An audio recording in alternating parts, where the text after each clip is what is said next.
Hey, welcome to The Explainer. This is where we go straight to the source to break down some really complex ideas. So picture this. It's 1,000 years ago. There's no MRI, no blood tests, no modern tech at all. How on earth does a doctor figure out what's wrong deep inside your body? Today, we're going to find out how one of the greatest physicians in history diagnosed complex liver disease using nothing but his senses. And our guide on this journey is the one and only Ibn Sina. You might know him as Avicenna. We're diving deep into his masterpiece, the Canon of Medicine. And look, this wasn't just some old book. This was the foundational text that shaped medicine for more than 600 years. All right, so here's our game plan for today's masterclass. First, we'll see the liver through Ibn Sina's eyes. Then, we'll learn to read the body's outward signals. After that, we'll take a tour of what he called the blood factory, get into the big conflict between the heart and the liver, and wrap it all up with a lesson that's still relevant today. Okay, first things first. We have to understand how Ibn Sina even thought about the liver. For him, this wasn't just some organ that cleaned things up. No, it was the absolute center of life-giving production in the body. So, in the canon, the liver's main job is pretty epic. It's where blood is actually made. It's not just filtering stuff. It's an active, bustling factory cranking out the most vital fluid we have. And you've got to love his description here. It's so vivid. I mean, think about it. He didn't have a microscope. He's using these powerful analogies to explain what he's seeing. He describes the liver as something like frozen blood. It's this perfect middle ground between liquid and solid, the exact spot where one becomes the other. It's brilliant. All right, now for the really cool part. How could this guy diagnose a problem deep inside the liver just by looking at someone? This is where the true art of clinical observation comes into play. What you're looking at here is basically a diagnostic cheat sheet from the 11th century. Seriously, Ibn Sina laid out this whole system connecting what you can see on the outside to what's happening on the inside. So if your patient's skin had a yellow color, that pointed to hararet, or excess heat.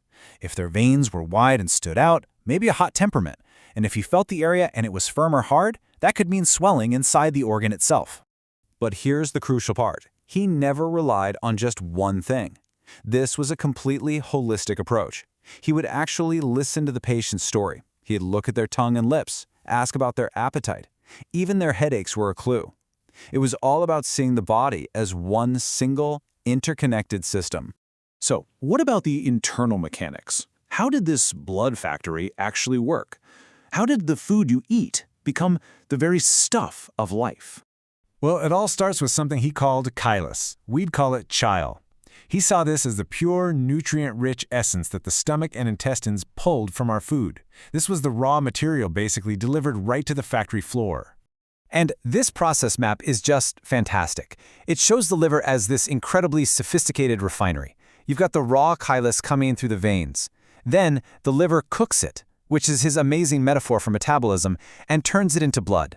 The good stuff, the pure blood, gets sent to the heart and the rest of the body. And the waste? It's carefully sorted and shipped off to the gallbladder and the spleen. So organized.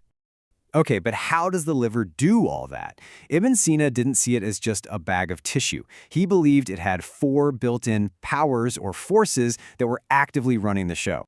And these powers are basically his way of describing physiological functions. The attractive power is what pulls the chylus in, think absorption. The digestive power is the cooking, that's metabolism. Retentive power is the ability to hold on to the material while it's being processed. And finally, expulsive power is what kicks the waste products out. To him, these were like intelligent little workers inside the organ all working together. Okay, so the liver is a powerhouse. We get that. But it wasn't working alone. It was in this constant, dynamic, and sometimes even conflicting relationship with the body's other great powerhouse, the heart. And a person's health really depended on a very delicate balance between the two. This is such a cool way of thinking about homeostasis, but framed in the language of temperaments. See, the heart was considered hot and moist, while the liver had its own unique balance.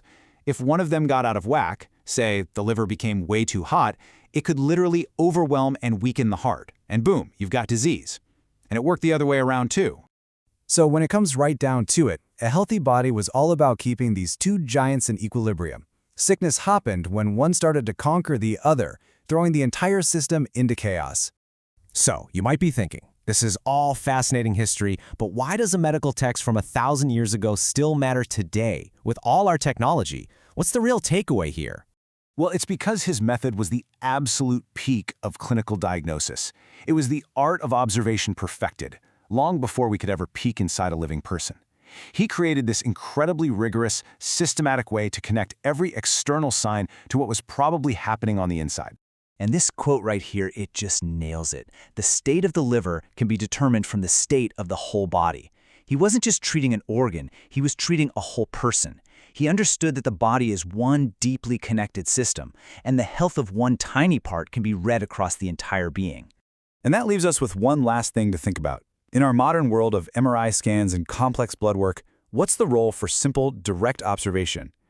Ibn Sina's work is this incredible reminder of the timeless power of just looking, listening, and touching, and it makes you wonder about the enduring value of that human connection in the practice of medicine today.